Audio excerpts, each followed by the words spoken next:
Hello दोस्तों, eco वाला channel में आपका स्वागत है। दोस्तों आज हम लोग देख रहे हैं वैदिक सभ्यता का पार्ट थर्ड। तो अब तक हम लोग पार्ट वन पार्ट टू देख चुके हैं। अब आइए देखते हैं पार्ट थर्ड के अंतर्गत। तो क्लास थर्ड है आज दोस्त, इसमें हम लोग देखने वाले हैं वैदिक धर्म। तो आइए देख लेते हैं दोस्त, वैदिक धर्म क्या था, कौन कौन से वैदिक देवता थे और किस किस देवता की पूजा की जाती थी, और जो भी देवता थे वो किस तरह के देवता थे। तो आइए देख लेते हैं दोस्त। तो ऋग्वैदिक ऋग्वैदिक लोग जिस सार्वभौमिक सत्ता में विश्वास रखते थे वह एकेश्वरवादी था।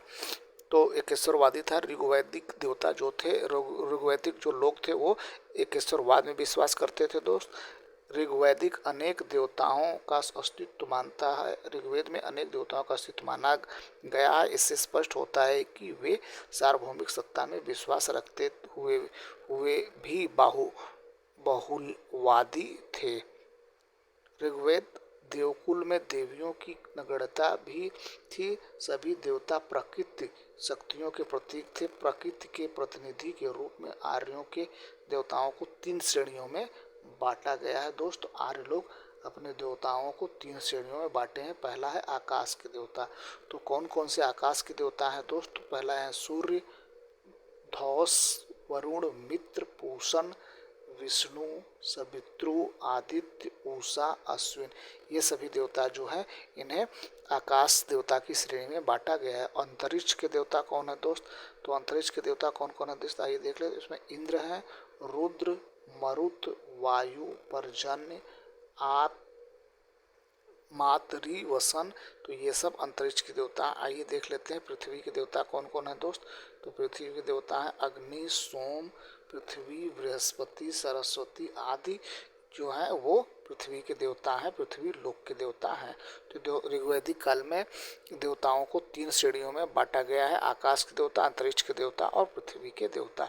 तो ऋग्वेद में सबसे महत्वपूर्ण देवता कौन थे भैया? इंद्र थे, जिन्हें पुरंदर कहा जाता था। इसका अर्थ होता है, कहा जाता उन्हें वर्षा का देवता भी माना गया है। इंद्र का, पुरंदर का अर्थ होता है किलों को गिराने वाला। ऋग्वेद में इंद्र की स्तुति 250 बार हुई है दोस्त, 250 बार हुई है। तो आइए कुछ प्रमुख बातें इंद्र के बारे में जान लेते हैं दोस्त, कुछ प्रमुख बातें। तो देखिए इंद्र के बारे में कुछ निम्नलिखित बातें हैं। यथेष्ट कुशल योद्धा, रथ योद्धा कहा गया है इन्हें। विजेंद्र कहा गया है, महान विजेता होने के कारण। पुरंदर कहा गया है, शत्रुओं के पूर्व किलों को नष्ट करने वाला कहा गया। सोमपाल कहा गया है, सोम का पालन करने वाले। सत्यकृत्यु 100 शक्ति धारण करने वाला को भी कहा गया है।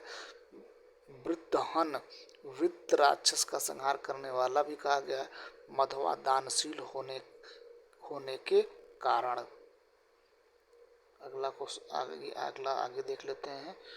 तो दूसरा महत्वपूर्ण देवता अग्नि है दोस्त। वैदिक काल में अग्नि देवता व मनुष्यों के मध्यस्थ था। इसके माध्यम से देवताओं की आहुतियां दी जाती थी। ऋग्वेद में अग्नि की स्तुति 200 बार हुई, 200 सूक्त मिलते हैं। तीसरा प्रमुख देवता वरुण है, जल निधि का प्रतिनिधित्व करता है।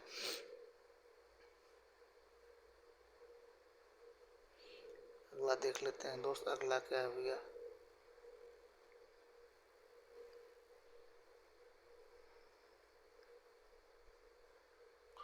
वरुण को ऋतस्य गोपा कहा गया, अर्थात वह प्रकृति घटनाक्रम का संयोजन समझा जाता था। वो इसे असुर भी कहा गया है। सोम को पेय पदार्थ का देवता माना जाता है। ऋग्वेद का 9वां मंडल सोम की स्तुति करता है। मरुत आधी तूफान का देवता, पर्जन्य वर्षा का देवता। ऋग्वेद में उषा, अदिति, सूर्य आदि देवताओं का भी उल्लेख है। ऋतु की व्याख्या सृष्टि की नियमितता, वैदिक भौतिक एवं नैतिक व्यवस्था, अंतरिक्षीय एवं नैतिक व्यवस्था आदि रूपों में की गई है। उत्तर वैदिक काल में ऋतु पूर्ण रूप से लुप्त हो गया था। सरस्वती नदी देवी बाद में विद्या की देवी थी।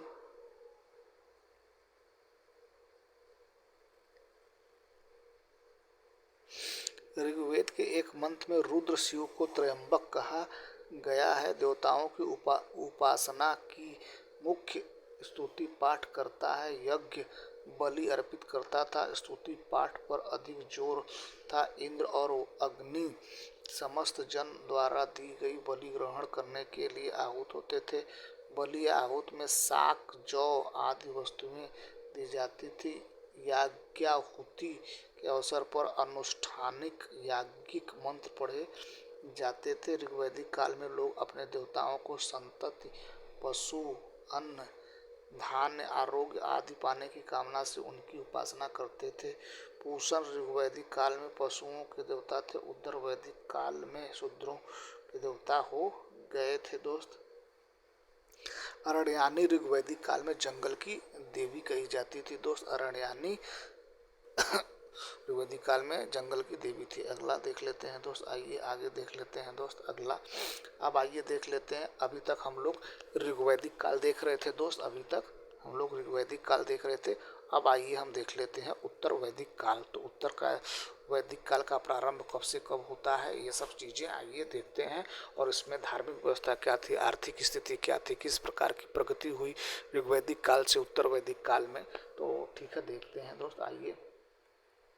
भारतीय इतिहास में उस काल को जिसमें सामवेद, यजुर्वेद एवं अथर्ववेद तथा ब्राह्मण ग्रंथों, आरण्यकों आदि उपनिषदों की रचना हुई, उत्तर वैदिक काल कहा जाता था। कहने का मतलब है दोस्त कि जिस काल में वेदों की रचना हुई, ब्राह्मण ग्रंथों की रचना हुई, आरण्यकों की रचना हुई, उसे हम उत्तर वैदिक काल के नाम से जानते हैं। इस युग की सभ्यता का केंद्र पंजाब से बढ़कर कुरुक्षेत्र, दिल्ली, गंगा यमुना दोआब उत्तरी भाग में आ गया था। उत्तर वैदिक काल में के अंतिम दौर में 600 ईसा पूर्व के आसपास आर्य लोग कौशल, विदेह एवं अंग राज्य से परिचित थे।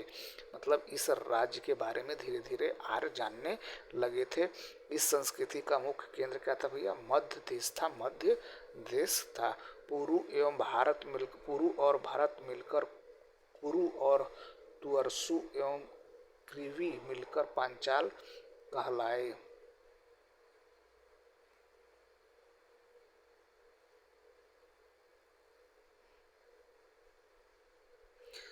मगध व अंग आर्य क्षेत्र से बाहर थे। उत्तर वैदिक कालीन ग्रंथों में त्रिकुद नामक एक पर्वत श्रृंखला का उल्लेख मिलता है।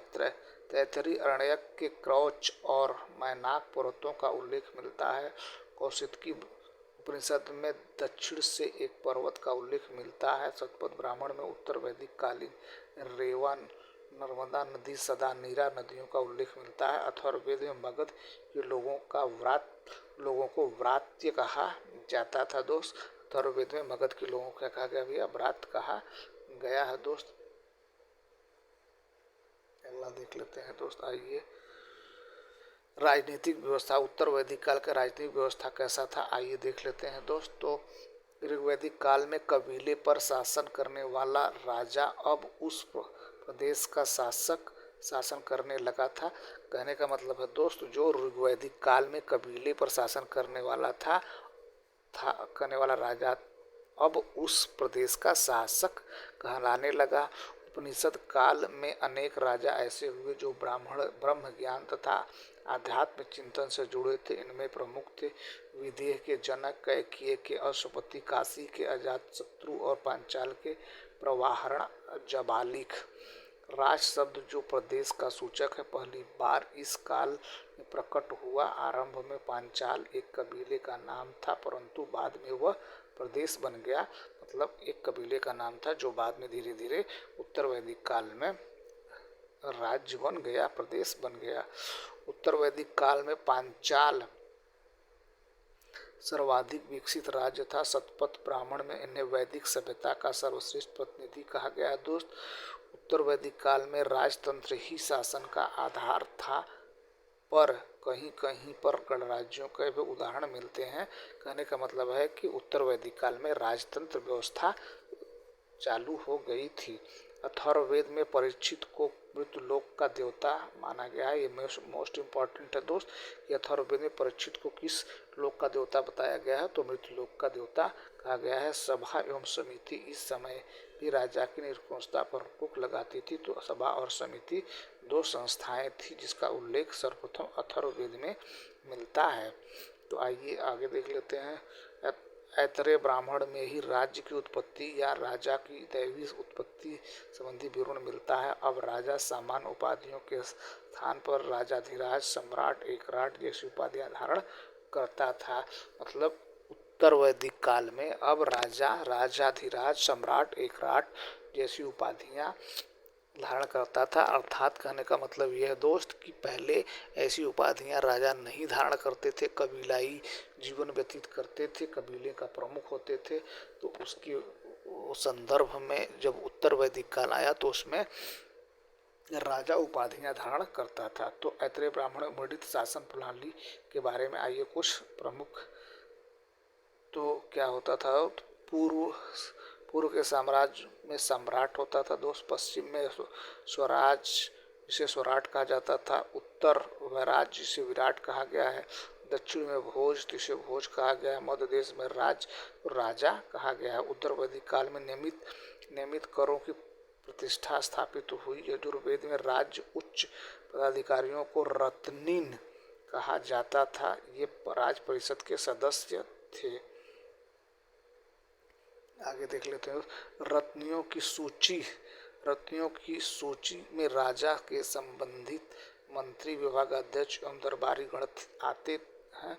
विभागाध्यक्षों में सेनानी, सूत्र, ग्रामीणी, संग्रहिता और भागदूत, अर्थ मंत्री अर्थात करों को वसूलने वाला आदि के नाम मिलते हैं। आगे देख लेते हैं दोस्त। आगे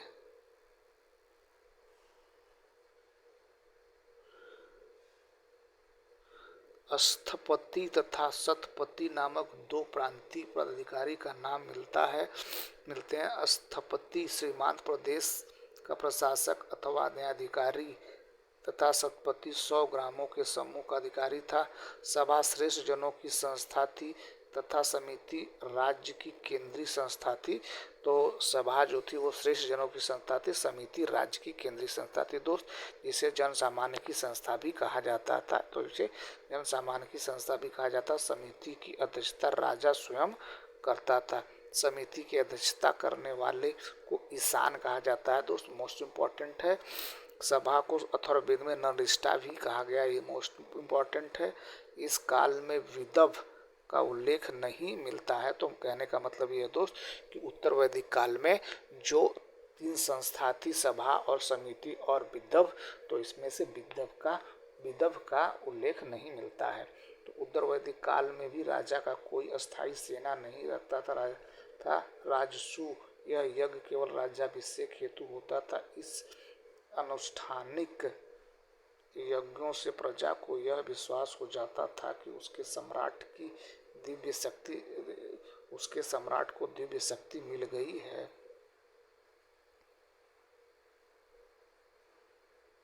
इसमें सोम पिया जाता था। इस यज्ञ के दौरान राजा रत्नियों के घर जाता था।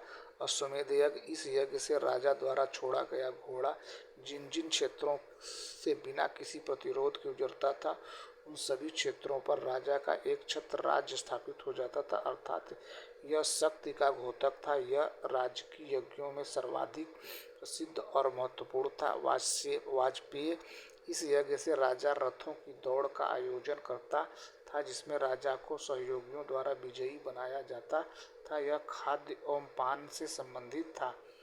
अगला देख लेते हैं दोस्त। अगला है अग्निष्टोम। इस यज्ञ में सोम पाया जाता था तथा अग्नि को पशु बलि दी जाती थी। इस यज्ञ से पूर्व याज्ञिक व उसकी पत्नी 1 वर्ष तक सात्विक जीवन व्यतीत करती थी। पंच महायज्ञ गृहस्थ आर्यों को 5 महायज्ञों का अनुष्ठान करना पड़ता था। अगला क्वेश्चन देख लेते हैं दोस्त।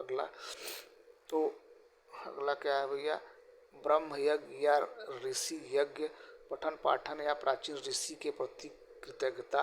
देव यज्ञ, हवन द्वारा देवताओं की पूजा अर्चना। पितृयज्ञ क्या था दोस्त, पितरों का तर्पण जल और भोजन द्वारा। नृत्य या मनुष्य यज्ञ, अतिथि सत्कार द्वारा भूत यज्ञ या बलि समस्त जीवों के प्रति कृतज्ञता ज्ञापन के तौर पर चींटियों, पक्षियों, श्वानों आदि को भोजन देना। अथर्ववेद के अनुसार राजा आय का 16वां भाग मिलता था। ऋग्वैदिक काल में बलि एक स्वेच्छाचारी कर था, जबकि उत्तर वैदिक काल में यह एक नियमित कर हो गया। सामाजिक संगठन देख लेते हैं दोस्त। उत्तर वैदिक काल में सामाजिक संगठन किस प्रकार का था दोस्त, आइए देख लेते हैं भैया। उत्तर वैदिक काल का समाज 4 वर्गों में विभक्त था। ब्राह्मण, राज्य, क्षत्रिय, वैश्य और शूद्र था दोस्त। इस काल में यज्ञ का अनुष्ठान अत्यधिक बढ़ गया था, जिसमें ब्राह्मणों की शक्ति में अपार वृद्धि हुई। इस काल में वर्ण व्यवस्था का आधार कर्म आधारित न होकर जाति पर आधारित था दोस्त। उत्तर वैदिक काल में वर्ण व्यवस्था जो था दोस्त कर्म पर आधारित न होकर जाति पर आधारित हो गया था तथा वर्ण में कठोरता आने लगी थी। समाज में अनेक धार्मिक श्रेणियों का उदय हुआ जो कठोर होकर विभिन्न जातियों में बदलने लगी। व्यवसाय आधुनिक होने लगे। ऐतरेय ब्राह्मण में चारों वर्णों के कर्तव्यों का वर्णन मिलता है। उत्तर वैदिक काल में केवल वैश्य ही कर चुकाते थे। ब्राह्मण एवं क्षत्रिय दोनों वैश्यों से वसूले राजस्व पर जीते थे। शतपथ ब्राह्मण में एक स्थान पर क्षत्रियों को ब्राह्मणों से श्रेष्ठ बताया गया है दोस्त। आगे देख लेते हैं भैया, आइए। ब्राह्मण, क्षत्रिय, वैश्य इन तीनों को द्विज कहा गया है। मोस्ट इम्पोर्टेंट है दोस्त, ये उपनयन संस्कार के अधिकारी थे। चौथा वर्ण शूद्र उपनयन संस्कार का अधिकारी नहीं था।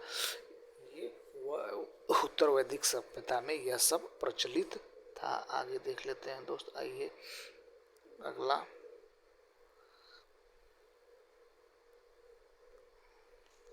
यहीं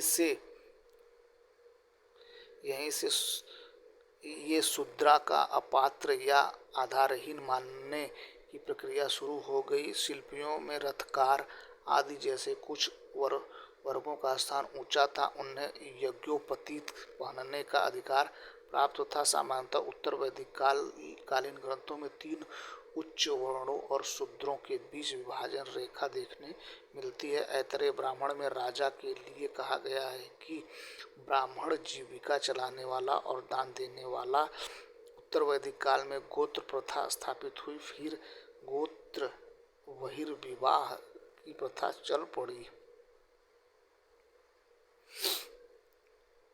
आगे देखते हैं दोस्त। इस समय तक समाज में अस्पृश्यता की भावना का उदय नहीं हुआ था। बृहदारण्यक एवं छंदोपनिषद में चांडाल को भी यज्ञ का अवशेष पाने का अधिकारी माना गया है। उत्तर वैदिक ग्रंथों में केवल 3 आश्रमों ब्रह्मचर्य, गृहस्थ तथा वानप्रस्थ की जानकारी मिलती है। चौथे आश्रम संन्यास अभी स्पष्ट स्थापना नहीं हुई थी दोस्त। आगे देखते हैं मित्र। सर्वप्रथम जाबालिक उपनिषद में चारों आश्रमों का विवरण मिलता है।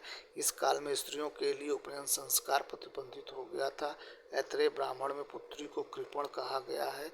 ऋग्वैदिक काल की अपेक्षा इस काल में स्त्रियों की स्थिति में ह्रास हुआ। शतपथ ब्राह्मण से विदेह माधव के कथा का वर्णन मिलता है, जिसने वैश्वार अग्नि को मुंह से धारण कर आर्य संस्कृति और सरस्वती क्षेत्र से पूर्व दिशा में सदानीरा गंडक तक विस्तार किया।